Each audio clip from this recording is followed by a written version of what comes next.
All right, guys, we're back. All right, I think I made it a little bit better. Hopefully it's a little bit better. I just wanted to point out that we ended with the chapter before contraction, meaning contracting, contracts. And I just wanted to point out that I thought it was very interesting. I'm going to find the page, hopefully, shall I say. I'm going to find the page, but you see here that it's ended in page 32.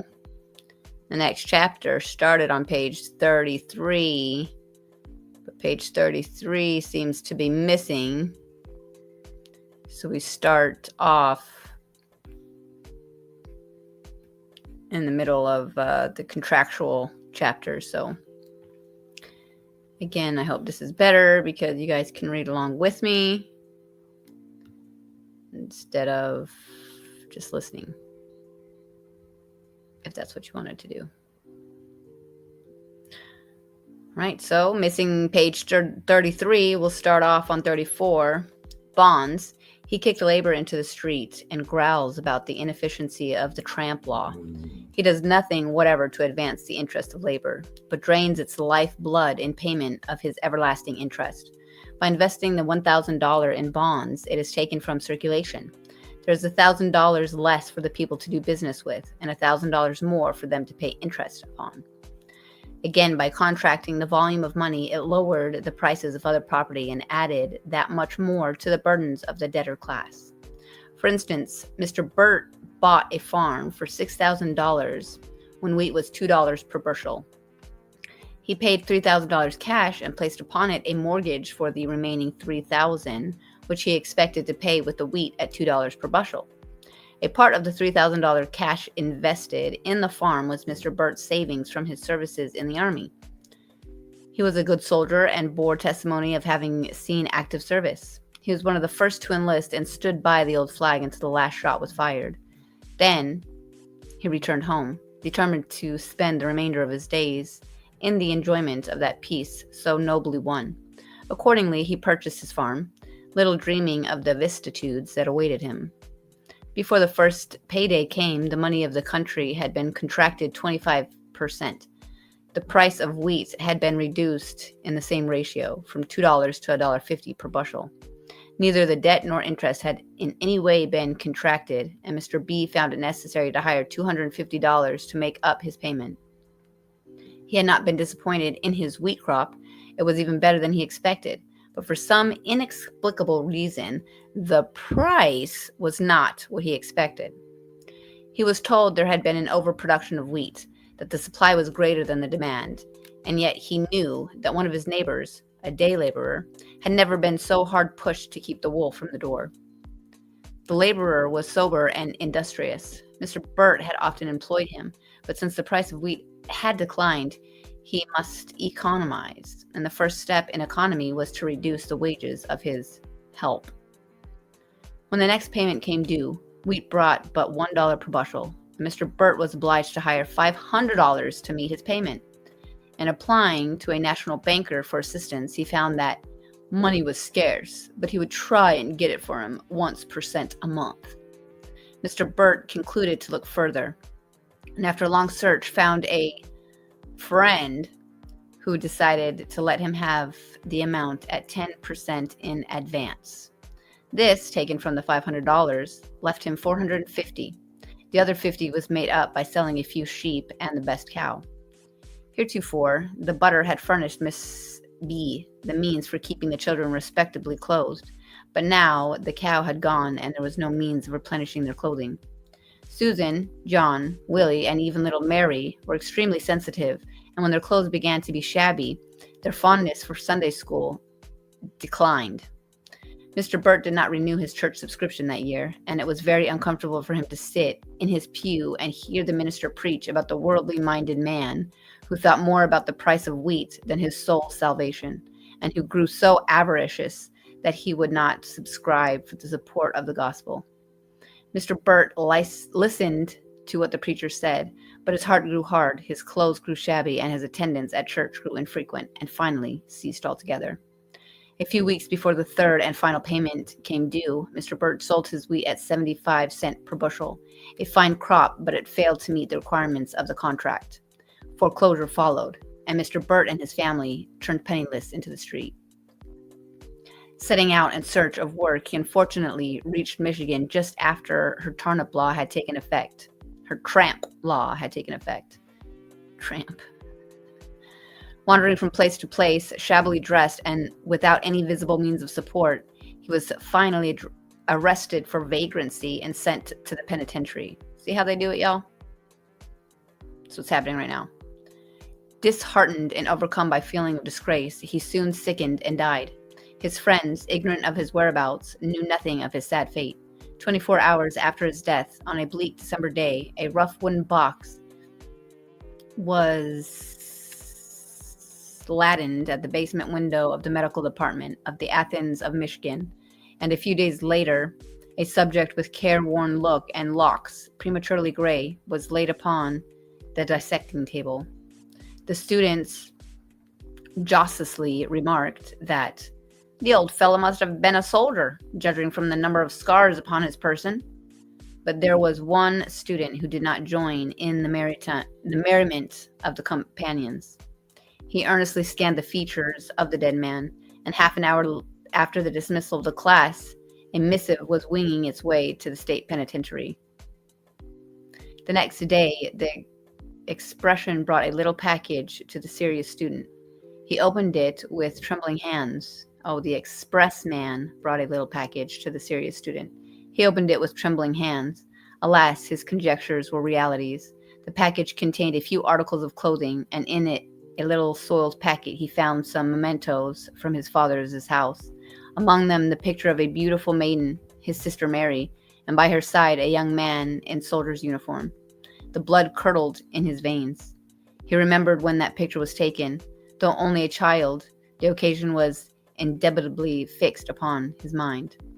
It was the day that his sister had married to the soldier, Joseph Burt, the pauper of yesterday, the victim of the deceiving knife, spared from the shot and shell of the battlefield to die a pauper's death and to suffer a fate that none but criminals should ever know. Ah, my country, where is thy gratitude? Through the contraction of the currency, Mr. Burt's debt was doubled. Yep. And what is true of his unfortunate debt is equally true of the debt of the government.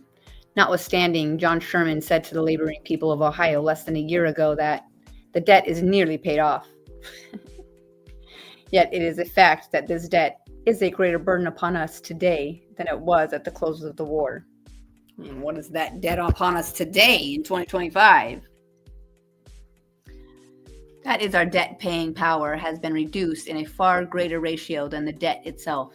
And today it would take more bushels of wheat, more tons of hay, or more bales of cotton to pay our national debt than it would have taken at the close of the war.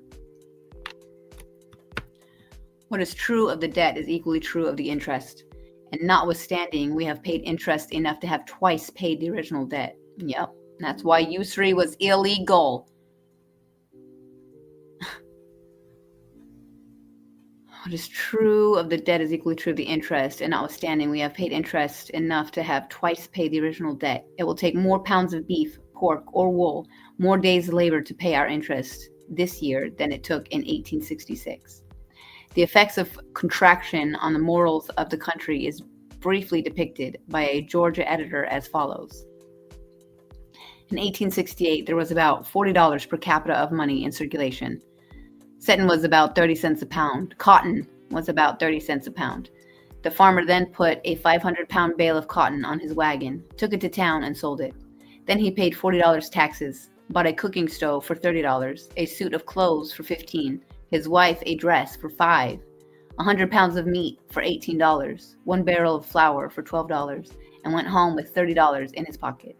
In 1887, there was about $5 per capita of money in circulation.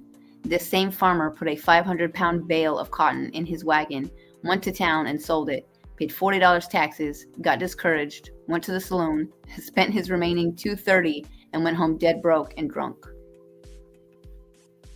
Yeah, man. F these people. F these people. There's no doubt, but it was the avowed policy of the party in power to retire from circulation and utterly destroy every dollar of greenback currency. Words are inadequate to express the horror that such a movement would have precipitated upon the people. It is enough to know the results of 10 years of such legislation. Imagine a couple hundred, ma'am. Imagine a couple hundred. 10 years in which our government circulation was reduced nearly $1,400 million and swept into the vortex of financial ruin thousands and tens of thousands of our grandest and truest men.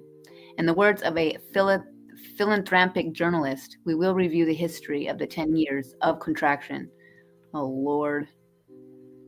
Just imagine if we did it, 1866, 70, 80, 90, 2000, 10, 23, 1, 2, 3, 4, 5, 6. It's a lot of years, guys. So on the 12th day of April, 1866, Congress passed a law authorizing the Secretary of Treasury to sell 5 to 20 bonds and with the proceeds retire United States currency, including the greenbacks. On December 4th, 1866, E.G. Spaulding, a Buffalo, New York banker, a member of Congress, wrote to Secretary McCulloch as follows. You, no doubt, knew to a certain extent, have control of the currency of the country, and I think that you will, of necessity, contract moderately so as to preserve a tolerable, easy money market. There may be occasional spasms or tightness for money, but generally I shall look for plenty of money for at least 1 year to come. When this letter was written, the country was in possession of $1,996,687,770 currency. During this year, there were about 520 business failures in the whole country involving a loss of but $17 million. Labor was well paid and fully employed. 1867. This year, the work of contraction was vigorously pushed, and there were 2,386 failures with a total loss of $86,218,000. 1868. Just imagine what this is in today's money, guys.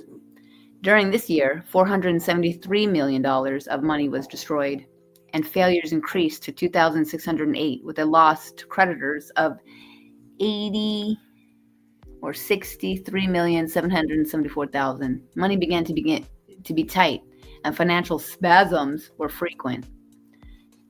1869. During this year, over $5 million of money passed into the cremation furnace, producing 2,799 business failures and a loss of $75,054,900. Money growing tighter and wages lower. 1870. This year, $67 million of money was destroyed and 8,551 failures took place, involving a loss of $88,242,000. Money very scarce and wages of labor were reduced all over the country. 1871. 35 million of money this year is retired. Retired, guys, what on earth? With 2,915 failures and a loss of $85,250,000. More men out of work and wages cut down. 1872. Only about $12 million was destroyed this year, but such had been the strain upon the business of the country for the past 5 years that this proved the last year's straw to 4,069 business firms, involving a loss of $121,058,000. More cutting of wages and strikes talked of. 1873. Which is really weird because, it was 1871 that they 35 million of money this year retired. This is when they created the Organic Act. This is when they got rid of our actual Constitution, the Republic Constitution. Organic Act, guys. This is when they incorporated America. Cutting of wages. Okay, 1873. This year, the storm reached its climax. Business had hoped that with every returning season, prospects would brighten and money would become plenty. Instead of this, however, notwithstanding, but $1,609,000 were destroyed. The people became panic-stricken, and 5,183 business firms were precipitated, with the loss of $228,499,000. 500,000 men are thrown out of employment. Jeez, 500,000 men are thrown out of employment. It's 500,000 people were thrown out of employment. Fuck. Wages cut down all over the country and strikes are frequent occurrence. Because the robber barons are robbing us blind. You can watch it through the timeline. This is why they don't want you to know history. This is why they don't teach you anything. You cannot be a slave to their system if you understand what the system is, guys. Notwithstanding 1874, notwithstanding the terrible results of last year, the wine press of contraction still creaks on its hinges of death. As round and round it sweeps out of circulation 76,484,000 certificates of indebtedness, which have been made legal tender money. 85,760,000 with the treasury notes, 6,335,000 legal tenders, 3 million fractional currency, and 1 million, what is that, 1,000 big notes, producing 5,832 failures and a loss of 1,155,239,000 to creditors. Billions of dollars back then to creditors. What's a creditor? 1 million idle men began to tramp in search of work. Wages still decline and strikes more numerous. It's kind of weird how you can start seeing how this is happening, how they're just breaking you and breaking you and breaking you. 1875, the volume of currency this year was contracted 40,817,418, and the failures reached 7,740, with loss to creditors of $201,060,000.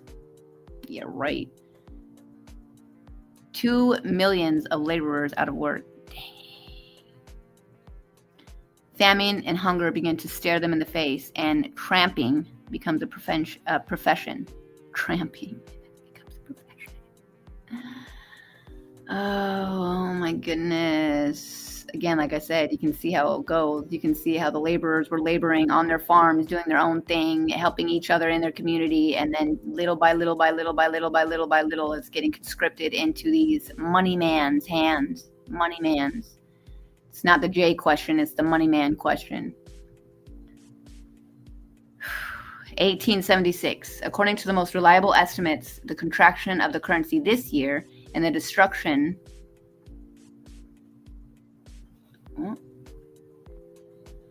Where are we going? Why are you moving that way? According to the most reliable estimates, the contraction of the currency this year and the destruction of greenbacks and the withdrawal of bank currency amounts to about $85 million, with 9,092 failures and $191 million loss during the first quarter of the year. The aggregate failures of the year reached over 10,000, with losses not less than 300 or 3 million. 300 million. This does not include losses to stockholders by foreclosure and sale of railroads. What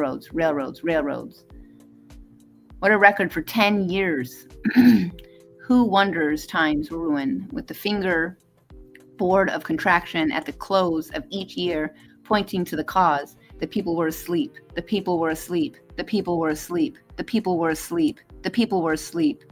Or on their knees praying for some interposition of providence on their behalf, while John Sherman went marching on with the torch of death to burn the remaining 300 million of the people's money. 3 million men are out of employment.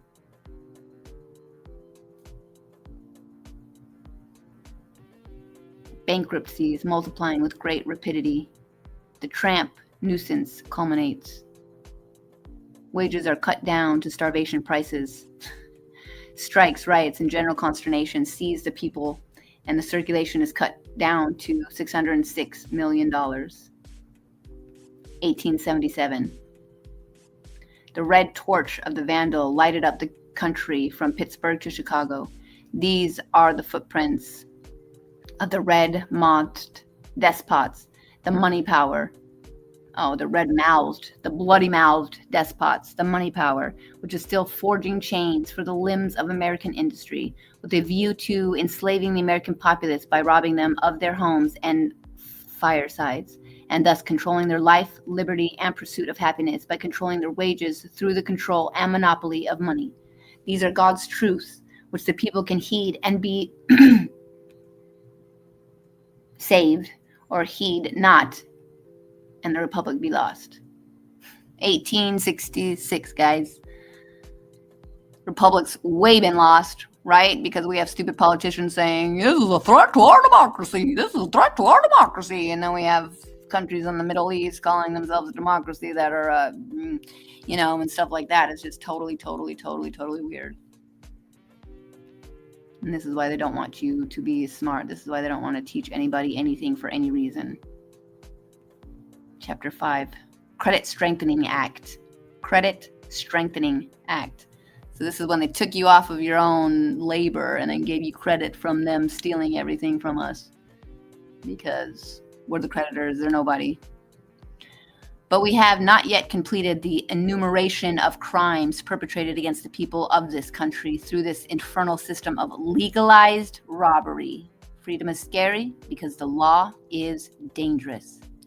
Having purchased their bonds with government money, depreciated from 38 to 60% on account of the exception clause, and having exempted them from taxation with advanced interest payable in gold, it would seem that the climax of audacity had been reached. But who can fathom the greed of the money sharks, or set bounds on the ferocity of a civilized brigand? The fourth act in Shylock's tragedy, by which the government and its great people were sacrificed, is familiarly known as the Credit Strengthening Act, by which the 5 to 20 bonds were made payable in coin. This act, approved March 18, 1869, added to the burdens of the people more than $600 million.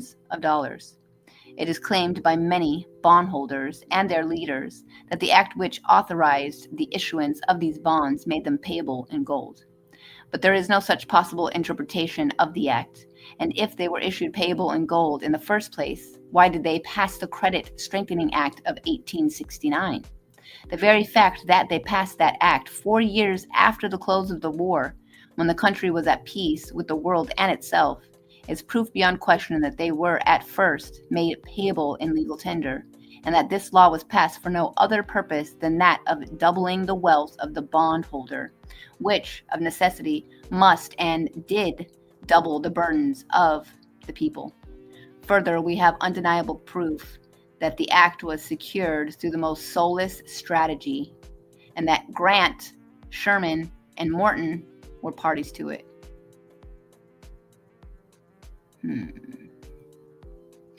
There is not the slightest doubt but that Grant's election to the presidency and Sherman's appointment to the Treasury were secured through the pledges to obtain the passage of this infamous act.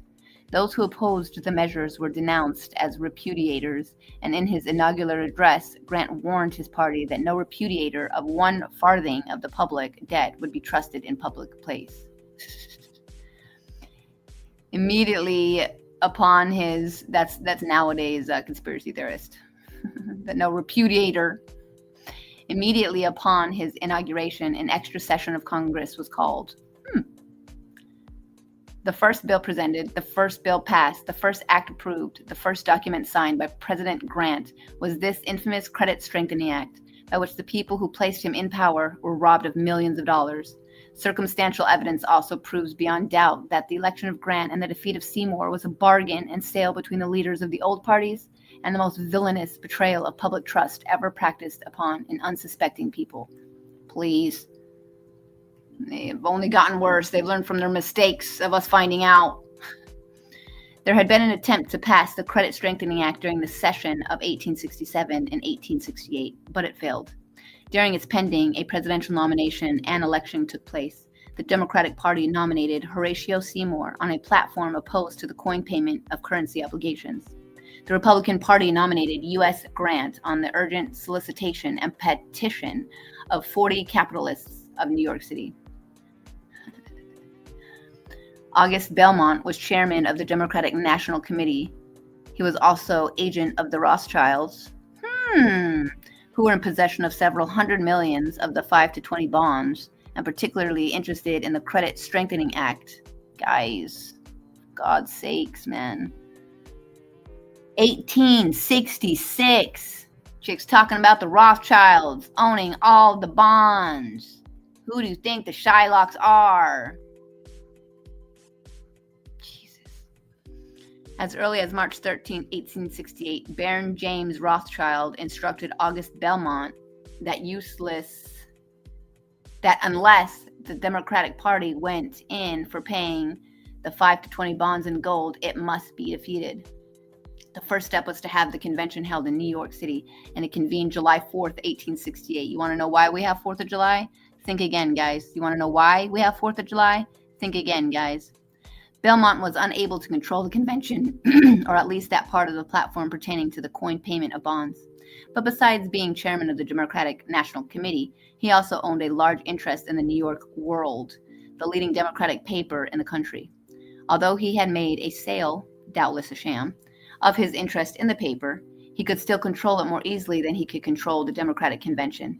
And on the 15th of October, only a few days before election, it came out with a double-leaded editorial denouncing Seymour as unavailable and unfit for president and advised his withdrawal. When are we going to realize that we don't need to be listening to the same people over and over and over again? The leading Democratic paper in the country? Still the same thing, guys.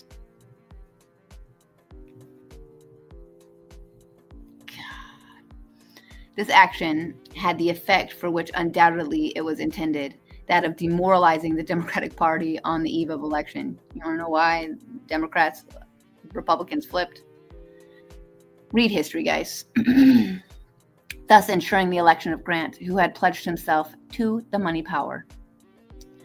During the previous session of Congress, Oliver P. Morton made a speech in which he said, "We would do foul injustice to the government and to the people of the United States after we have sold these bonds on an average of not more than 60 cents on the dollar, now to propose to make a new contract for the benefit of those bondholders." Do you see why freedom's scary? Because the law is dangerous? Because they own the law, just like they think they own everything in this fucking world. And they can change it, bend it, do whatever they want at whatever time to serve them and only them. Honorable Thad Stevens, in speaking of the insatiate demands of the money bond interest, said, "We were foolish enough to grant them gold interest, and now they unblushingly demand further advantages. The truth is, we can never satisfy their appetite for money."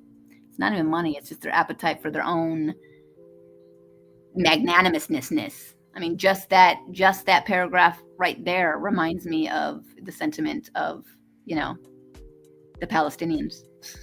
We let them in, and then they took us over, unblushingly demanding further advantages. And on his deathbed said, "Yes, we had to yield. The Senate was stubborn. We did not, however, until we found the country must be lost or the bankers grafted. And we have sought to save the country in spite of the cupidity of its wealthier citizens." Cupidity, the false love for, the Trumps, the Elanias, the Kardashians, all these people who are freaking rich for nothing, for stealing from you, for being bad. Okay? And we have sought to save the country in spite of the cupidity of its wealthier citizens. Well, not anymore. We have sought to ruin the country in lieu of the stupidity of the cupidity of its wealthier citizens. Ben Wade of Ohio, in a letter written at Washington, December 18th, 1867, expressed himself as follows: "I am for the laboring portion of our people. The rich will take care of themselves." Yup. "We never agreed to pay the 5/20s in gold. No man can find it in the bond, and I will never consent to have one payment for the bond holder and another for the people. I will sink any party, and it ought to." Oh, it will sink any party, and it ought to. Ben Wade of Ohio, good luck, brother. Good luck. In regard to this policy, John Sherman, in a speech delivered February 27, 1867, said, "I say that equality and justice are amply satisfied if we redeem these bonds at the end of 5 years in the same kind of money, of the same intrinsic value it bore at the time they were issued. Gentlemen may reason about this matter over and over again, and they cannot come to any other conclusion, at least, that this has been my conclusion after the most careful consideration. Senators are sometimes in the habit, in order to defeat the argument of an antagonist, of saying that this is repudiation." Conspiracy theory. Why, sirs, every citizen of the United States has conformed his business to the legal tender clause. He has collected and paid his debt accordingly. And in a letter dated February 20th, 1868, he said, "Your idea that we propose to violate or repudiate a promise when we offer to redeem the principal in legal tenders is erroneous. I think the bondholder violates his promise when he refuses to take the same kind of money he paid for the bonds." Yep, see, this is what they do, man. This is what they do. Stop, because they're bad people. They have no qualms, no morals, no righteousness, absolutely nothing. They come from the dregs of hell. What do you think the dregs of hell will bring to you? Okay? Don't promise anything with a hell bonder. The bondholder can demand only the kind of money he paid, and he is a repudiator and extortioner to demand money more valuable than he gave. John Sherman at that time was comparatively a poor man and, no doubt, an honest man. His appetite for pelf, I don't know what pelf is, had not been awakened, or at least to that degree which permitted him to sacrifice honor in its getting. Pelf?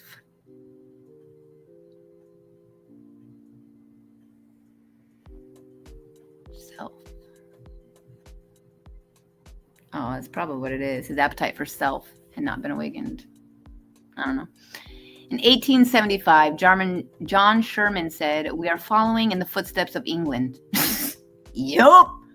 And no one knew better than the scheme that had brought us to that deplorable condition. In 1879, the same John Sherman, then a millionaire, in a speech made in Toledo, said that to refuse to pay the bonds in gold would be repudiation and extortion, and would be scoffing at the blessings of Almighty God. Oh my God, guys. This is exactly what I'm trying to say. To refuse to pay the bonds in gold would be repudiation and extortion, and would be scoffing at the blessings of Almighty God. Yeah, this is what it is to use God's name in vain, okay? Think of it. A man becoming a millionaire out of a $5,000 salary. Oh, we can think of it, young sister from 1868, 66. We can think of it. Trust. All of our politicians are freaking billionaires now. Out of their salary. And then talk as if he had anything to do with Almighty God. Exactly, thank you. But as John Sherman grew rich, the country grew poor. Merchants were driven to bankruptcy, farmers were driven into debt and finally off their farms. Workmen were driven out of employment, and tramps thronged the highways. Despair and ruin sat enthroned in the hearts and homes of this great people. The above, let it be remembered, is testimony from leading Republicans of that time, but who, upon the election of Grant to the presidency, either sealed their lips upon this subject or, like Sherman, openly and shamelessly advocated the abominable swindle. They're still doing it today, guys. She's asking this now, and we have hundreds of years to look back on this? The abominable swindle? Here, let me add. Man, but just imagine how worse it is now. There was no APEC then. I mean, they were still in there, but they had to be hush-hush. Here, let me add that when the bill passed legalizing this gigantic robbery, there was 189 bankers and many bondholders in the two houses, while as lobbyists and agents of the heavy bondholders, there was an army of workers and rabid attorneys, all working for the passage of that atrocious bill, while honest industry was powerless in self-defense. This is why the 13th Amendment, barred noble people, i.e. attorneys, esquires, okay? We're not England. We have nothing to do with England. We're not moving towards England. Fuck England and the goddamn everything that they stand for. We are America, and I don't give a shit, okay? America. It's for America. It's for America. It's for Americans. I'm sorry for my words. Sorry for my cussing. This is not made for kids. Very angry that this has been hundreds of years continuing.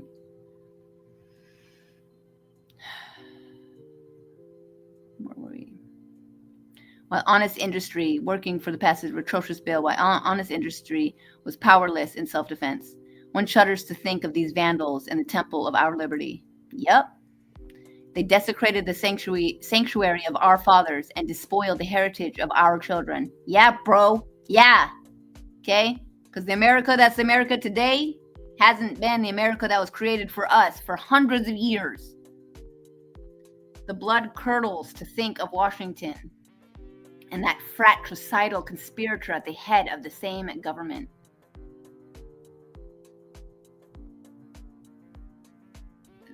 I wonder what fratricidal conspirator she's talking about. Sherman?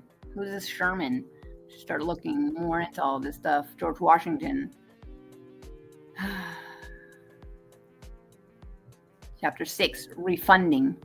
The next and fifth step in the infernal scheme was that of refunding the national debt. This is what we see today. Few people ever comprehended the enormity of that crime, and never was there a deeper laid plot to reduce a people to abject and hopeless servitude.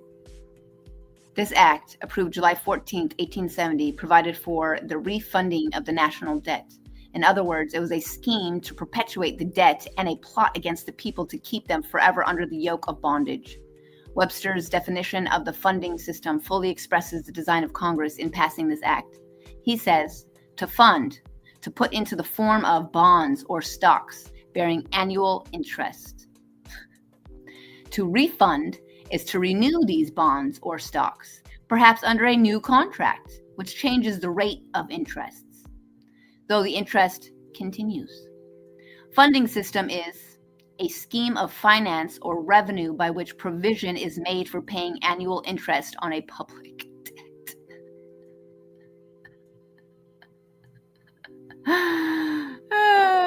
Mark you, it is a scheme, and no provision is made for paying the debt itself. Okay, guys? Mark you, it is a scheme, and no provision is made for paying the debt itself. What is our debt clock? Well, there's a debt clock that we all watch go tick, tick, tick, tick. But there's no provision made for paying the debt itself, guys. Wake up.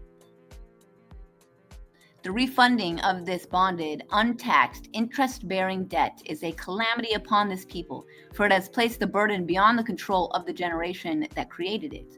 We have already paid interest enough to have twice paid the debt, and yet today it is a greater burden upon the people than it was at the close of the war. In 1866, she's saying this, guys. The evil effects of this system are at this time especially apparent. With money enough in the treasury to pay half the public debt, the people are debarred this privilege because the villainous act of refunding has postponed the time of payment from 10 to 20 years. In consequence of this nefarious act, about $750 million of debt cannot be paid until 1907.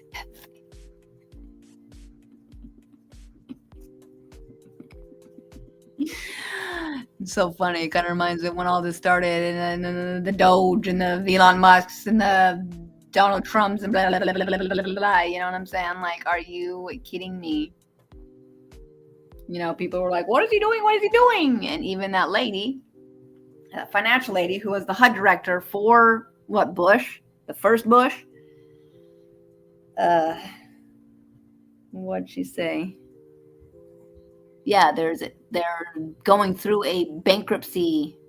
They're going through a reconstruction, a business reconstruction, a financial reconstruction, guys. Is what I was trying to tell people when I worked at that law firm. And I was just like, yeah, of course Trump is the freaking president. He's a freaking CEO, he's a businessman. What do you think America is? It's a goddamn corporation. It's run as a business. What do you think? They want a businessman up there to restructure the whole thing. And that didn't really happen until now, and now we're straight seeing the restructuring. People are always just like, what are you talking about bankruptcy? What are you talking about bankruptcy? What are you... Consequently, with an enormous sum of money lying idle in the Treasury, or what is still more intolerable, deposited with national banks which have been granted its free use for more than 20 years, the people are not only deprived of its use in their business, but are still compelled to pay interest upon the entire amount. Now, would you have any confidence in the business ability of a man who would so arrange a large indebtedness that he should continue to pay interest upon the entire debt after he had accumulated the means for liquidating a large part of it? And yet this is the very policy embodied in the Funding Act of 1870. That's funny. The Funding Act of 1870, and then we constructed the Corporation of America in 1871. And further, the same party that enacted this law is today putting forth every effort for the expenditure of this surplus in any and every other way than that of liquidating the national debt. Kind of like sending money to Israel or Ukraine or any other everywhere. Exactly. The direct tax bill, the education bill, the river and harbors bill, the pension bills to provide for coast defenses, and other innumerable bills for disposing of the surplus are, in the main, schemes concocted for the sole purpose of using the surplus in such a way as to prevent the payment of the bonds and to continue the infernal system of taxation which is wringing the life blood from the people, and which affords the only plausible pretext for maintaining party lines between the two old organizations. You mean the same organization, the Democratic Republicans, who split just so that they could pretend to have an opposition? Same thing happening all over the world, guys. Come on. But this is not at all. During the present session of Congress, the indomitable Weaver has made the startling discovery that this funding bill never passed Congress in the form in which it appears upon the statute books. I wonder why. Probably because all the laws in Congress weren't freaking passed in the same form in which it appears upon the statute books. By the changing of a single word, the import of the entire bill was so changed as to make the 4% bonds payable only after 30 years instead of previous to that time. The anarchism of 1887, under its worst construction, sinks into insignificance before the light of such diabolical assassination of law. Love it. The diabolical assassination of law. The object of funding our debt was to establish a bond system on the same plan of England's bonded debt. I'm going to tell you guys, England's debt, which commenced with the same infamous banking system which we have adopted, was established 2 centuries ago. We didn't adopt it. They smushed it and usurped us. England's debt, which commenced with the same infamous banking system which we have adopted, was established 2 centuries ago. The interest on her debt supports a few idle aristocrats, but it has reduced to ignorance and degradation millions of her toiling people. This is why you have to understand American history. I don't give up about any other history if you don't understand American history as an American. Another object of funding our debt was to build up a moneyed oligarchy and an aristocracy of wealth to compete with that of our ancient foe. Okay, so they created these people. That those who have long controlled our government are determined to carry out their plans does not admit the slightest doubt. The bill of Congressman White, now pending to refund the entire national debt into a 50-year, 2.5% bond. Also, the bill of Senator Farwell to perpetuate the national banks adds to the evidences of their determination to saddle this interminable burden upon the American people. Meaning there is no termination. It keeps on going. There is but one interpretation to the Funding Act. Its object is to compel our children and children's children through all generations to serve the children of those bond holders. Voter, is this the legacy you intended to bequeath your children? Is this the liberty that they are to thank their fathers for? Born slaves to aristocrats? And yet, this is the inheritance the money king would bequeath to the posterity of labor in America. This is what the old parties are asking you to do. This is what, for 25 years, you have been doing. Bartering away this blood-bought inheritance, selling the birthrights of your children. And what have you received in return? Mortgaged homes, endless taxes, unremitting and unrequited toil. Is this any better than the inheritances of slaves? And will you permit this bondage to continue? Are the ties of party so dear that liberty, home, and family must be sacrificed upon its altar? That was probably one of the best sentences. Are the ties of party so dear that liberty, home, and family must be sacrificed upon its altar? In the name of your homes and the children that bless them, in the name of thousands of homes and tens of thousands of wrecked and ruined lives, I entreat you to break this party thraldom and smite down the iniquitous legislation. Yeah, in our dreams, dude. We can't even do that now. Yes, Georgie. Yes, Georgie. Having refunded and made payable in coin the bonds which had not cost their holders more than 60 cents on the dollar, the casual observer is satisfied that the last robbery had been perpetrated. But the busy brain of avarice is ever reaching out, not after new truths, but for gain. Gain, gain. And we next find these civilized brigands have consummated a scheme for the demonetization of silver. This act, passed in 1873, destroyed the money quality of silver and thus produced a farther contraction of the currency. The object of this act was first to prevent the payment of the bonds and second to increase their value. The contraction of currency, meaning that they're taking currency out of use. That is insane asylum. Insane asylum. And mind you, while they're doing all this, very, very intricately, they are forming the educational system to make sure that you never know this kind of stuff. That you don't understand it, you can't comprehend it, you can't argue it, you can't debate it.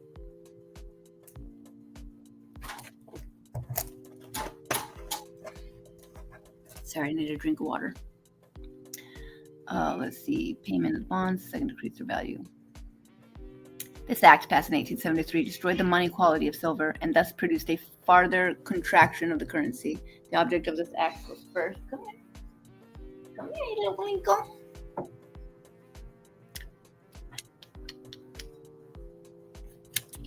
Gains with their value. Never in this country had there been an investment so safe and yet so reliable. Shylock, with his hoarded millions, could rest on beds of down. Neither fire, flood, mildew, nor blight brought anxiety to him. Yep, we still see that. Sodzai.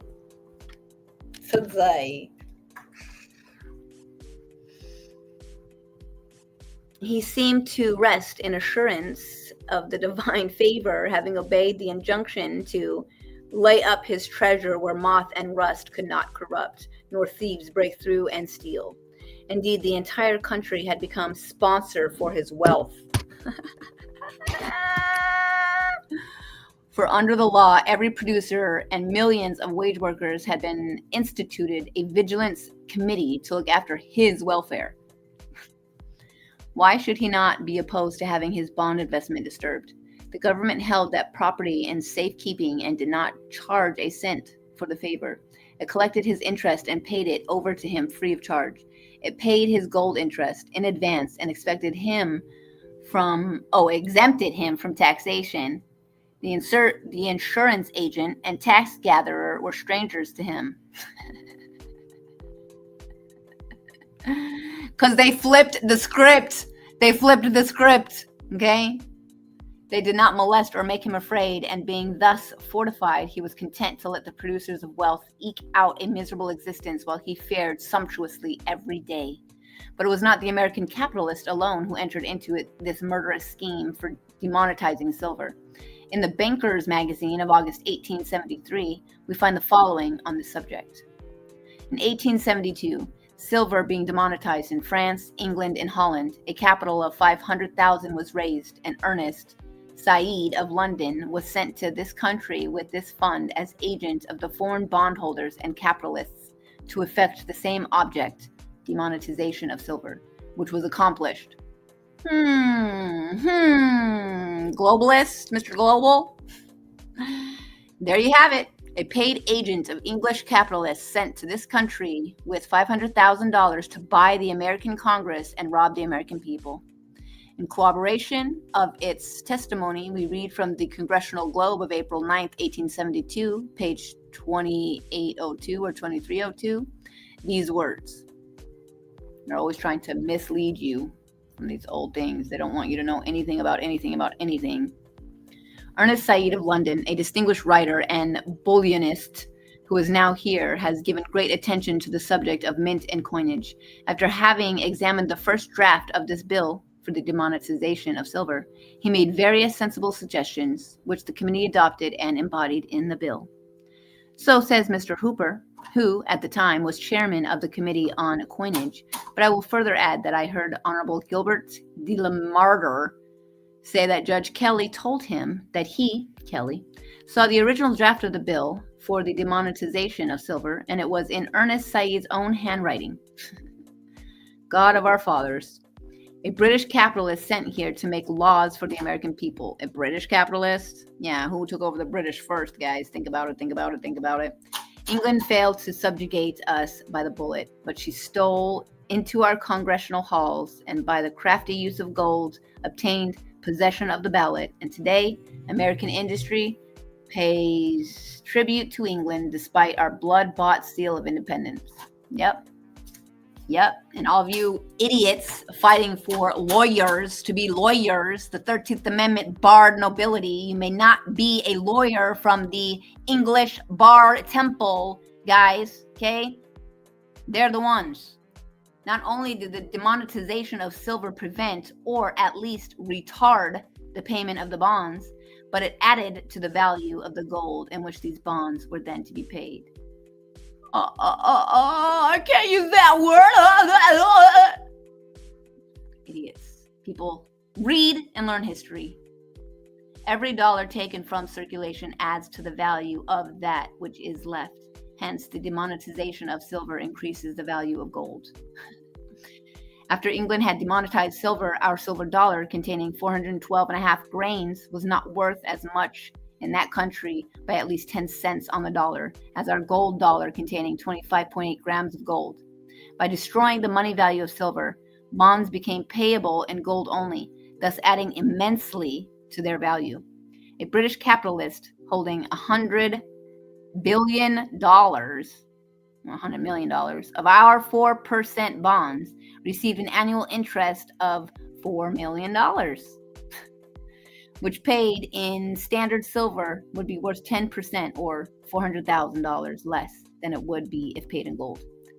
This would make a difference in his daily interest of $1,000.96. This would make a difference in his daily interest. So every day his money earns for him $1,096.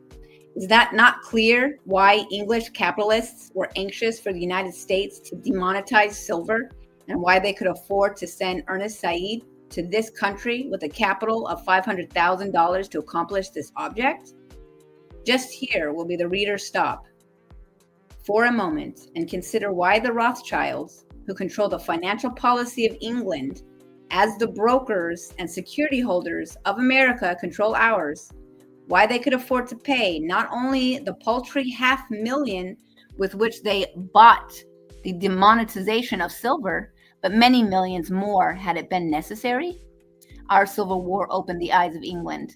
She knew that her welfare, nay, almost her existence, depended upon Americans' supply of cotton, meat, and cereals. These were liable to fail, either in rebellion at home or in war with foreign nations. But she was the world's great creditor, for she held the bonds of all nations, and if she could make them payable in the dearest money in the world, it would enhance her securities many millions. And if she could insure herself an ample supply of wheat and cotton and she would be independent of us all under all circumstances. Now, since she owned and controlled all India, again, remember who is Britain right now, okay? Because now you think it is. And so what? Now, since she owned and controlled all India and that great wheat and cotton country, she saw that with India's cheap labor and the demonetization of American silver, she would have a double leverage over America and her productions. It's funny because when I worked at the law firm, again, going back, because it's just so interesting how much you learn when your eyes are open and you're allowed into places and positions that you never were allowed before because of your class status. But there was this kid who was Indian. Well, I had a couple Indian people who worked there, but one of them was Muslim and one of them was Buddhist or whatever they are, in India. And I had asked this one, the Buddhist one, he was talking about India, and I was just like, isn't it interesting how, because he was here, and all the stuff, he was just talking about how India, unfortunately, is a shit hole.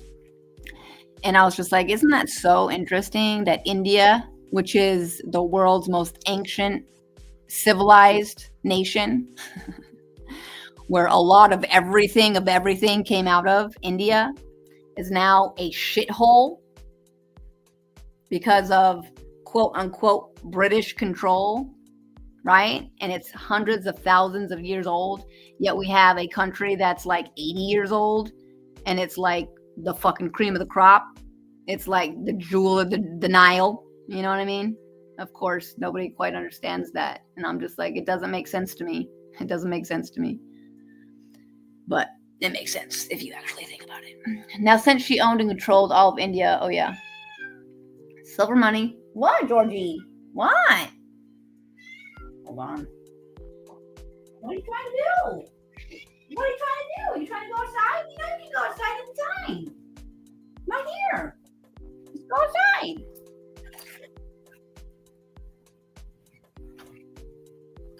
Sorry, guys. I'll try to cut this out, but I don't know if it will be cut out. Now, since she owned and controlled all of India, labor and silver, she would have to double leverage over America and her productions. Silver money is used exclusively in India. England coins that money, and if, with 80 cents, she could buy silver, stamp and pass it for $1 in payment for India's wheat and cotton, she not only gained the 20% from her own subjects, but in consequence of the demonetization of silver in America, her debtors here were compelled to pay her at least 10% more than they would have paid had not silver been demonetized. Let it also be borne in mind that this discount, whether much or little, was so much new capital with which to open up the interior of India to compete with America and her productions.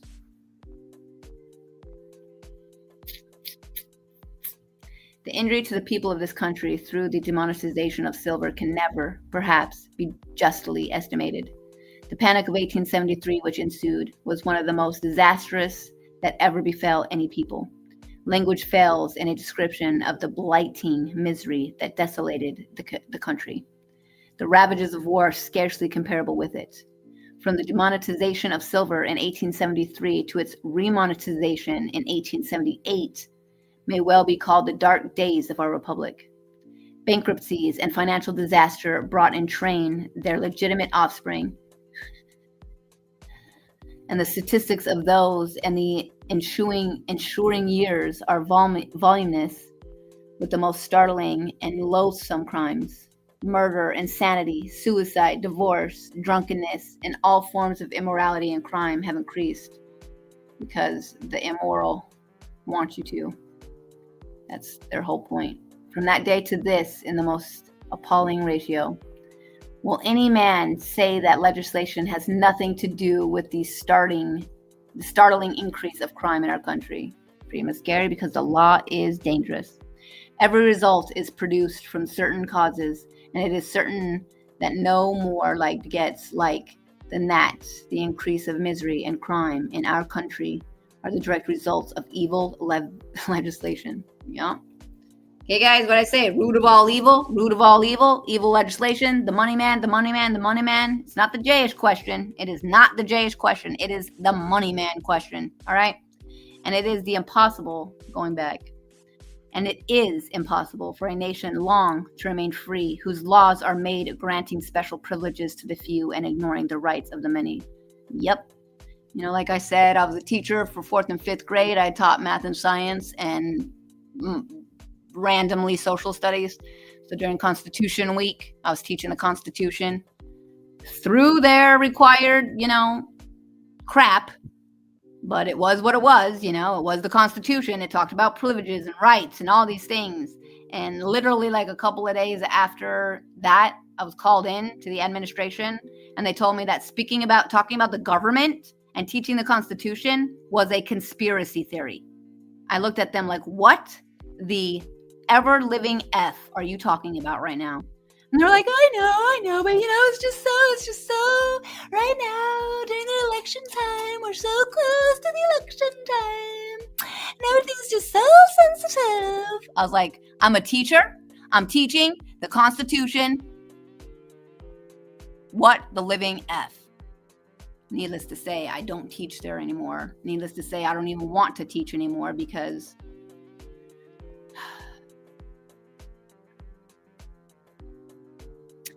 the contraction of the currency, commencing with the destruction of the greenbacks in 1866 and the stringency increased by the demonetization of silver in 1878, has been productive of more misery and crime to the people of this country than all the wars, pestilence, and famine with which they have ever been afflicted. In regard to the policy of contraction, Professor Walker of Yale College, who is not a politician nor a statesman, but a cool, unbiased writer and teacher, says, in the early days of Yale, when the process of contraction commences, the first class on which it fails is the merchants of the large cities. They find it difficult to get money to pay their notes. The next class is the manufacturer. The sale of his goods at once falls off. Laborers and mechanics next feel the pressure. They are thrown out of employment. And lastly, the farmer finds a dull sale for his produce. And all, unsuspicious of the real cause, have a vague idea that their difficulties are owing to the hard times. We have become so familiar with these periodical revolutions in trade that we look upon them as the natural phenomenon of business, but it is not so. Ricardo, another eminent writer on political economy, says that commodities rise in price in proportion to the increase or diminution of money. I hold to be a fact that is incontrovertible. John Stuart Mill says, if the whole volume of money in circulation were doubled, prices would double. The Money Commission, created August 15, 1876, consisting of 3 United States senators, 3 members of the House, and 3 secretaries, made a report March 2, 1877, in which appear these words: that the disasters of the Dark Ages were caused by decreasing money and falling prices, and that the recovery therefrom and the comparative prosperity which followed the discovery of America were due to an increasing supply of the precious metal and rising prices, will not seem surprising or unreasonable when the noble functions of money are considered. Money is the great instrument of association, the very fiber of social organism, the vitalizing force of industry, the protoplasm of civilization, and as essential to its existence as oxygen is to animal life. Without money, civilization could not have had a beginning, and with a diminishing supply, it must languish, and unless relieved, finally perish. Falling prices and misery and destruction, or destitution, are inseparable companions. It is universally conceded that falling prices result from the contraction of the money. Volume U.S. Monetary Commission, Volume 1. Result from the contraction of the money volume. And that's from the U.S. Monetary Commission, Volume 1, page 50. Again, page 51. The highest moral, intellectual, and material development of nations is promoted by the use of money, unchanging in its value. Here we have the conclusion of 9 prominent statesmen who, after an exhaustive examination, empathetically declare that the true and only cause of the calamities that have befallen the people is the shrinkage in the volume of money. To whom then shall we charge these calamities that have come upon us like a flood? Is it the extravagance of the people? Is it because too many of the necessaries of life have been produced? Because the farmer has been too industrious and prudent?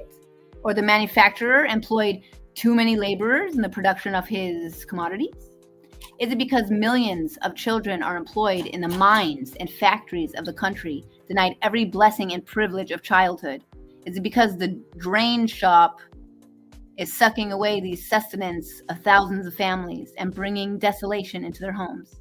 Is it because women are selling their souls to keep their bodies from starving?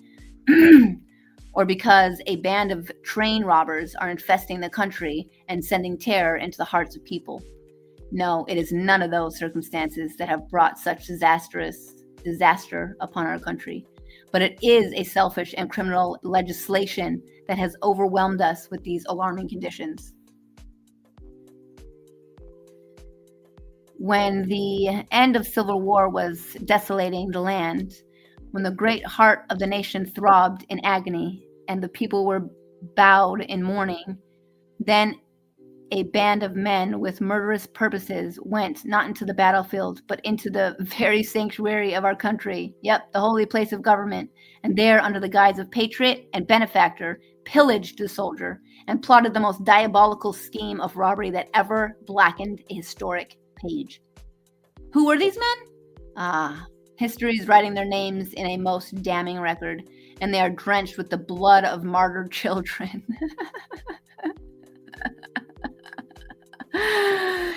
They are drenched with the blood of martyred children.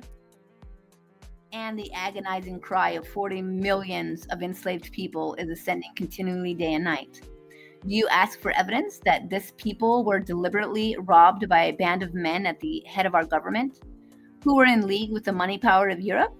If so, please read and ponder the confidential circular which was issued in 1862 by English capitalists who commissioned one Hazard, a London banker, to propagate its principles among American bankers with a view of having the financial legislation of Congress pave the way for its final adoption as settled policy of this nation. How well they succeeded is best told by millions of wrecked fortunes and ruined homes. Here is the infernal document. Slavery is like to be abolished by the war power and chattel slavery destroyed. Slavery is likely to be abolished by the war power and chattel slavery destroyed. This I am, my European friends are in favor of. This and my European friends are in favor of. For slavery is but the owning of labor. Guys, read it and weep. For slavery is but the owning of labor and carries with it the care for the laborer, while the European plan, led on by England, is capital control of labor by controlling wages. This can be done by controlling the money. You see capital control? What is labor? Capital? Capital is the wealth that you earn from your labor. Okay, so they wanted to control the capital by controlling the labor, the wages. This can be done by controlling the money. The great debt that capitalists will see to it is made out of the war must be used as a measure to control the volume of money. To accomplish this, the bonds must be used as banking basis. We are now waiting to get the Secretary of Treasury to make his recommendation to Congress. It will not do to allow the greenback, as it is called, to circulate as money any length of time, for we cannot control that. About the middle of the present century, Sir John Lubbock of England declared, Lubbock, Texas. You wonder why Texas is so weird? Boy, let me tell you. About the middle of the present century, Sir John Lubbock of England declared, there is likely to be an effort made by the capital class to fasten upon the world a rule through their wealth, and by means of reduced wages, placed the masses upon a footing more degrading and dependent than has ever been known in history. The spirit of money worshippers seems to be rapidly developing in this direction. God, so weird. 1866, this woman's writing this. A few years later, Abraham Lincoln reiterated the same sentiment in his message to Congress in 1861. See Barrett's Life of Lincoln, page 309 and 310. This important warning is omitted in later histories. Monarchy itself is sometimes hinted at as a possible refuge from the power of the people. In my present position, I could scarcely be justified were I to omit raising a warning voice against the approach of returning despotism. There is one point to which I ask a brief attention. It is the effort to place capital on an equal footing with, if not above, labor in the structure of government. Let them beware of surrendering a political power which they already have, and which, if surrendered, will surely be used to close the door of advancement against such as they, and to fix new disabilities and burdens upon them till all of liberty shall be lost. All of liberty has been lost, guys. All of liberty has been lost. Why do you think they have the Labor Commission with the Secretary of Commerce? And why do you think it's connected to education? Why is the education and the labor connected? It's just all ridiculous, guys. It's so all ridiculous.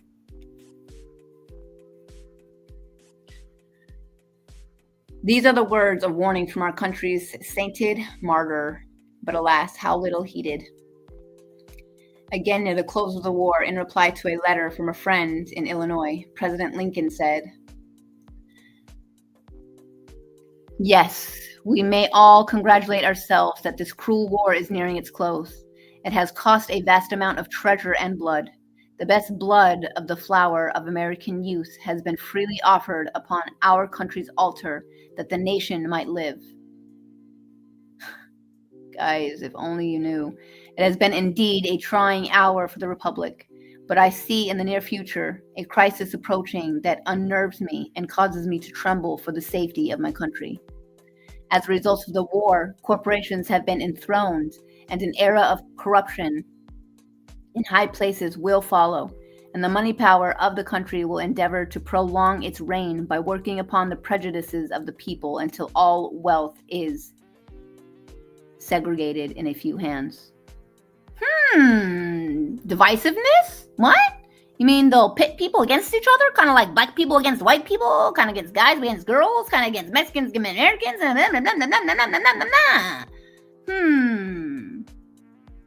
Until the Republic is destroyed. I feel at this moment more anxiety for the safety of my country than ever before, even in the midst of war. God grant that my suspicions may prove groundless. What a wonderful prophecy, and how terribly it is being fulfilled. It was more than fulfilled, Miss Emery. More than fulfilled.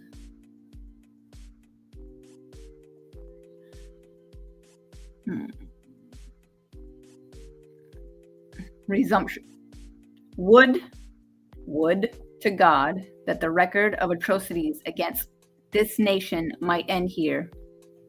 But no, with the people crushed and staggering beneath the burdens imposed upon them through the preceding robberies, we next find these vampires in Congress inflicting a seventh scourge upon the people by means of the Resumption Act.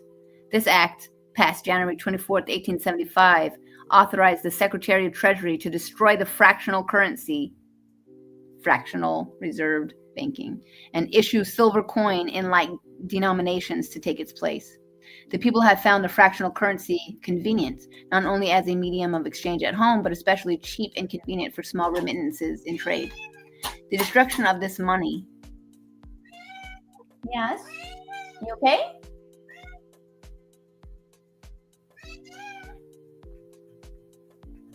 Yeah, all right, Daddy. Here, let me get you some milk. Relax.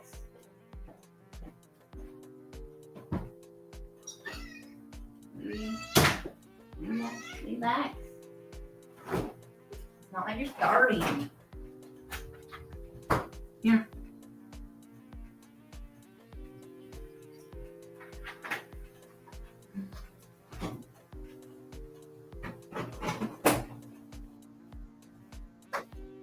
It's in there. You can't see it because it's white, like the bowl. So sorry, guys. My apologies. Again, not going to be cut out. Too much work to do that. All right, where were we? Means of the Resumption Act. This act, passed January 24th, 1875, authorized the Secretary of the Treasury to destroy the fractional currency and issue silver coin and the like denominations to take its place. The people had found the fractional currency convenient, not only as a medium of exchange at home, but especially cheap and convenient for small remittances in trade. The destruction of this money was a serious injury to the businessmen of the country, for without fractional currency, even small remittances incurred the expense of a draft or money order. But Congress appeared to be looking after the interest of the moneymonger and not to the prosperity of the country. And next it became necessary to issue bonds with which to purchase the silver bullion authorized for coinage.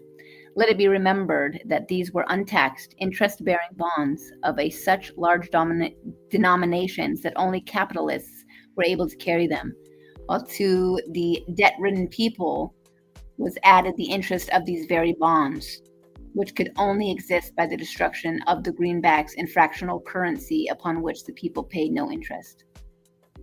The restoration of silver as a medium of exchange was a great triumph to the unthinking masses and greatly increased their confidence in the governmental policy.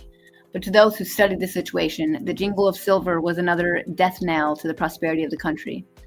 Is it not clear that by destroying a non-interest-bearing currency, as the greenback, thus substituting an interest-bearing bond, that a burden has been added to the people? Not to the taxpayer only, but to every consumer of food and clothing. But farther, not only as the resumption of specie added to the burdens of the people, but the whole system is a miserable farce. The people have been told, and the masses believe, that their paper currency is redeemable in specie. But first, the smallest amount redeemable is $50. And secondly, the only place of redemption is the sub-treasury in the city of New York. Is not this clearly another scheme to advance the interest of Shylock?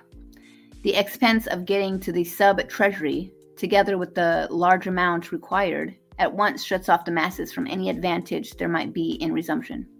The people are told that the national bank currency is redeemable in greenbacks, and the greenback in specie. The fact is carefully concealed that there is not specie enough behind the paper currency to redeem one half of it. And should a crisis arise which gave any advantage to the holders of coin, Shylock would be first at the sub-treasury, while the masses with less than $50 at their command would be compelled to lose any advantage there might be in resumption. Will some hard money philosopher rise and explain where the people have been benefited by resumption? Oh man, this is so insane, guys. So insane. Will some but it does not require a philosopher to show wherein their burdens have been increased through this infamous scheme. Nope, sure doesn't. John Sherman, who was once honest and then opposed this measure, predicted the results in a speech made in 1869. Who was once honest. So that we can say that about almost all of our politicians. So he says the following.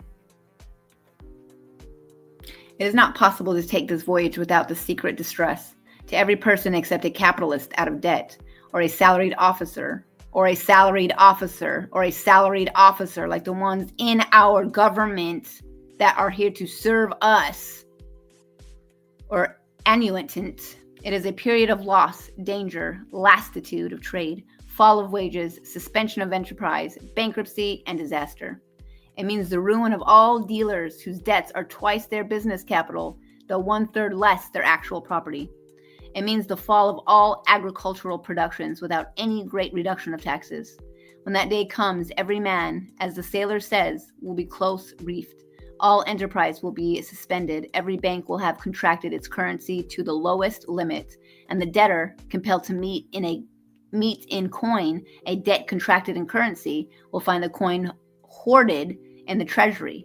No representative of coin in circulation. That's like right now with all the gold. Why do you think they're trying to get all the gold back into the treasury? Or oh man, so crazy. Because people are starting to realize what happened. Okay, so his property shrunk not only to the extent of the appreciation of the currency, but still more by the artificial scarcity made by the holders of the gold. To attempt this task by a surprise upon our people, by arresting them in the midst of their lawful business and applying a new standard of value to their property without any reduction of their debts, or giving them an opportunity to compound with their creditors or to distribute the losses, would be an act of folly without an example in evil in modern times. That's literally what they do. That's literally what they do. By arresting them in the midst of their lawful business, implying new standards to them. Jeez. She thought that was evil in her modern times? She'd probably be like bursting at the seams to know what's going on in 2025. These were the evils that would follow resumption, as prophesied by John Sherman before the clutch of the money power had dwarfed the blackened his soul. Quick to perceive the right with an intuitive love of justice, John Sherman was the natural friend of the people, but avarice perverted his nature. Yup. We find him the ready tool of the money power. This is why it's so important, and this is why the founders stressed about the Christian moral principle foundation. Because they would not be able to be avariced from money, perverting his nature, finding an easy tool of money power. This is why, bartering away his instinctive love of justice and relentlessly antagonizing the interests of the people. His prophecies remain, however, and their fulfillment is undying witness against his degenerate soul. Beasy says, slavery is the inevitable result of poverty. Poverty is the inevitable result of low wages. Low wages are the inevitable result of scarcity of currency. And an improper system of taxation and scarcity of currency and an improper system of taxation are the logical results of an unjust administration of the government. Audit the administration. Okay? Besides the testimony of Senator Sherman and Beasy against the infamous measure, I will also add the opinion of Senator Ferry of Michigan, who, too, honest to retract and take issue against the great industrial masses, paid the penalty prescribed by President Grant, and is no longer entrusted in public places. Here are the words of Senator Ferry in regard to the resumption and contraction.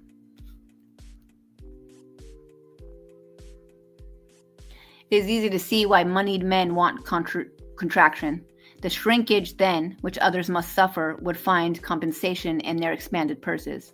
It would be robbing Peter, the people, to pay Paul, the millionaire.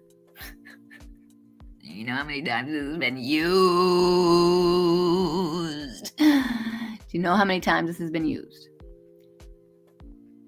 Never were truer words uttered. The shrinkage which followed contraction ruined thousands, while the moneyed class, without an effort, actually doubled their wealth. 2020, anyone? COVID-19, everyone? Oh, that's funny because the same people that run the money, run the education, run the medical, run the...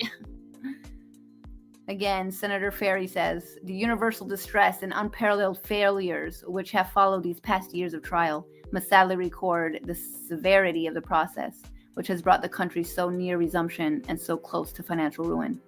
Through the process of contraction, all the truths stated by Senator Ferry have been verified, and all the evils predicted by Senator Sherman have befallen this people. Nor is this the end, for the train of evils brought upon us through and rapidly undermining the bulwarks of our republic. Through this infernal legislation is sapping the energies of the nation and rapidly undermining the bulwarks of our republic. But it is not necessary to quote the opinions of statesmen, politicians, or political economists to prove that the contraction of our country has been disastrous to our national prosperity. What do you mean? In 2025, you must be an expert to know anything, to say anything, to do anything. You must be an expert. The experience of the American people for the last 20 years has demonstrated most terribly and conclusively that any system of contraction of the currency is fatal to the industry, morality, and general prosperity of a nation.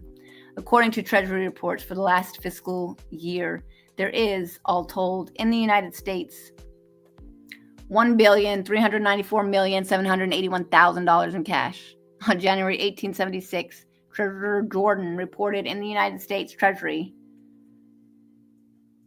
$601,102,318,000. No, 318 and 10 cents. So 601 million, not even billion anymore, million. Since that date, the hoard has increased at least $100 million. He also reported in banks $369,475,385. Total locked up $1,070,577,703, leaving among the people in circulation. 324,103,297. This dividing among 60 million of people gives us the per capita of each of the sum of $5.40. At the close of the war, we had in circulation about $2 billion, including the 3% Treasury certificates, compound interest notes, and 730 bonds, which entered... Wait, where'd I go? Dang it. Oh. Which entered into the circulating medium, and a population of about 40 million. This sum divided up gave a per capita to each of about $50. You wonder why people don't know about financial literacy or any of that stuff? I'll tell you all about it. Nearly 10 times as much per capita as we have at present. With these figures before us, who can doubt the real cause of business stagnation and the rapid increase of pauperism and crime? Every farmer knows how much more wheat, hay, pork, corn, or wool it takes to buy $1 now than it did at the close of the war. And many of them know by bitter experience how a mortgage of a few hundred or $1,000s has swallowed up twice that amount invested in houses, lands, or any other property except bonded securities. And you are unsecured. While property in the form of bonds, mortgages, and stocks has rapidly appreciated in value, every other form of property has depreciated in the same ratio. Only the wealthy classes are able to hold a bond. God in heaven! I wish I could just plug in my brain to this computer and project all the stuff that I know that connects to all these things that I'm saying, so it'd be such a more clear, understandable picture. Anyhow, only wealthy classes are able to hold bond, mortgage, and stock securities, and for 25 years, the great struggles in Congress. Okay, they're gonna cut us off again. What page was this? 64? I should have been noticing that. Have what? What page is this?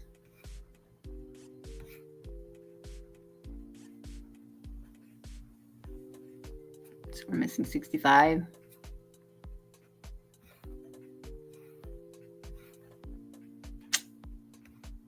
It's messed up. Oh, well. Conclusion. We have now completed a brief outline of 7 atrocious conspiracies against this government. Conspiracies which for boldness of purpose and cruelty of design are without a parallel in the annals of crime, and all perpetrated within the brief period of 13 years, 13 years in which the powers of darkness sat enthroned in our national capital. You wonder why 13 is what it is? That's why 13 is the way it is. That's why.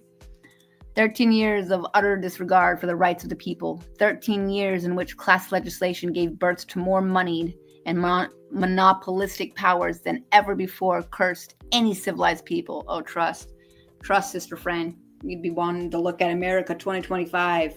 Talk about monopolistic powers. Psychos. Will it be said I have made misstatements in these charges? In reply, I only ask that you search the official records in corroboration of what is contained in these pages. I challenge contradiction of the truth set forth in this little volume. Political tricksters may distort these truths. Capitalists may sneer and public opinion derisively shake its head, but the truths remain, and the results are stamped in burning characters upon the heart of a dying nation. The record of the American Congress from February 25th, 1862 to January 24th, 1875 is a record of the blackest and most heartless crimes. But kind reader, do not for one moment deceive yourself with the thought that this corrupt legislation ceased on that memorable day. Oh, no, we know. No, the act of resumption simply completed the infernal machinery by which the money power is crushing out the liberty and lives of the American people. By controlling the finances of the country, they have been enabled to form trusts and syndicates which have reduced the people to a wage slavery more abject and heartless than any chattel slavery that ever cursed God's earth. Yup, it's worse than anything ever because you don't even know. You acquiesce. You say, yes, sir. How can I lick your ass? Yes, sir. Spank me in the head. Yes, sir. What can I do? That's why it is the worst ever. Because you are welcoming it. You are begging them to be their slaves. That's why. The people having slept until this machinery was perfected. I love how the truth does fall through centuries, though. The people having slept until this machinery was perfected. Talk about woke, right? Talk about woke. She's calling people to wake up. Don't be that kind of woke, though. See, and that's what the Shylocks do nowadays. They have perfected their cursedness. Have at least awakened from their dream of freedom to find their liberties fettered and themselves in the grasp of a system of monopolies whose titanic enginery is crushing out not only liberty, but life itself. And when we consider the fact that, I like how she capitalized the Titanic because, she's pointing to something right there. See how she's pointing to something right there? It's always been, guys. It's always been. Everyone's always been trying to point. You wonder why there's been such an issue throughout history, forever and a day, with these people. And when we consider the fact that the representatives of these monopolies sit in our congressional halls and practically control the United States Senate, no, absolutely control the Congress, House, and Senate, that highest lawmaking power in the land, who does not tremble for the safety not only of our republic, but of our civilization. The results of this legislation are being universally realized, and fears may justly be entertained that we have already passed the point beyond which our steps may be retraced and our liberties retrieved. And this is in 1867. This is in 1867.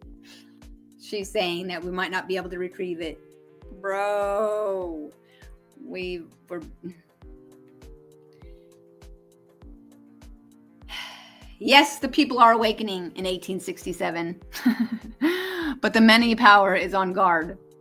They have entrenched themselves at every available point and are now clamoring for an appropriation to establish a military power. Oh, bro, it's called the United States military.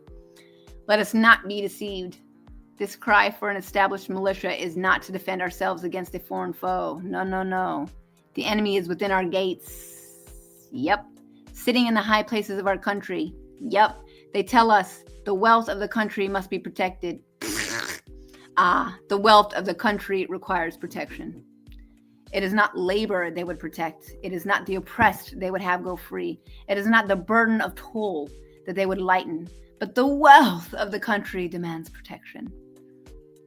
Just side note here real quick. The wealth of the country demands protection. Do you know that money is private property? And it's not your private property by law. But what is this wealth that cannot be protected without military force? Sirs, it is that wealth of which the people have been robbed. It is the ill-gotten gain of moneyed oligarchy. It is not the fear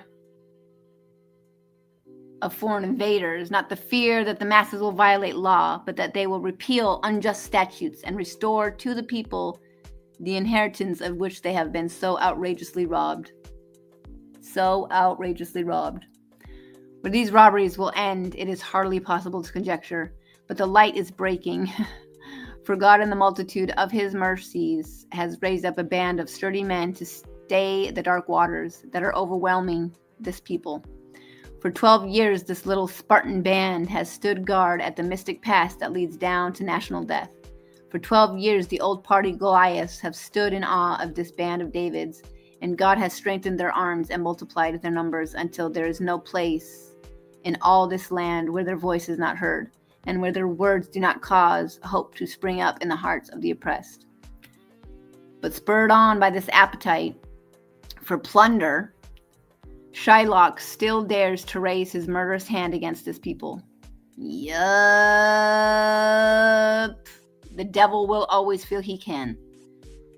Greed is never satisfied.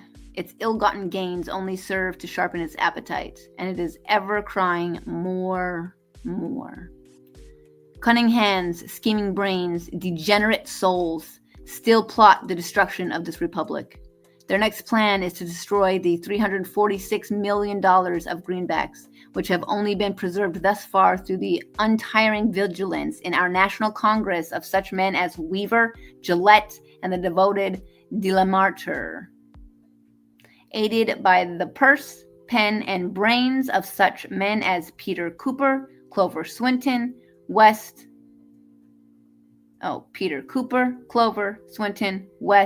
Norton, Harper, Heath, Berkey, Phillips, Martin, Polk, and an innumerable host whose names are enshrined in the hearts of a grateful people. Damn. At least you can name what? 1, 2, 3, 4, 5, 6, 7, 8, 9, 10, 11, 12. So she was able to those were the 12 that were standing against. I see. See how it's all just so freaking religiously, biblically crapatoid. But guess what? She counted 12 in 1867. How many can you count today? Senator Massey. Uno es todo. Besides the destruction of the greenbacks, it is their settled policy to rob us of the silver dollar and place our currency upon a single gold basis. This is another diabolical scheme solely in the interest of the creditor class. So am I missing 69 now too? Yep, see? Look how many pages are out. And the last page of that. Page 69 is gone, because there is none to heed the cries of the starving white slaves, none to pity them dying, none to bury their dead. The shackles were dropped from 4 millions of black slaves, not to make them free, but to enslave the whole producing industries of the country through this infernal bond and bank scheme. Told you, dude. I need to find page 69, I need to find 67, I need to find page 33. There's reasons why they're left out. I need to find them. History proves that nothing has been so disastrous to nations as the enactment of laws which favor the few at the expense of the many. Freedom is scary because the law is dangerous. There is no robbery so suicidal as that sanctioned by law, for it is not only destroys the morality of the legalized robber, starves and kills the victimized masses, but it degrades the lawmaker himself to a level with the most notorious highwaymen. This is what I'm talking about. And this is what I'm talking about. It degrades the lawmaker himself to a level with the most notorious highwayman. Okay? Ruskin says, the occult theft, and that's exactly what it is. The occult. It is the occult. It is the occult. It is the occult. That hides itself even from itself and is legal, respectable, and cowardly, corrupts the body and soul of man to the very last fiber of them. And history proves that such legislation destroys nations, degrades humanity, and is a mockery against the Most High God, against the eternal judge who will not hold guiltless him who lends a voice to such iniquitous legislation. A legislation that destroys both soul and body of the toiling millions.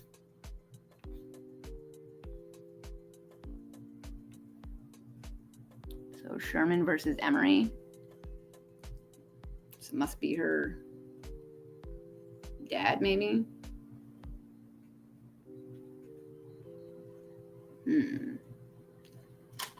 John Davis replies to the Honorable Sherman's latest letter on finance.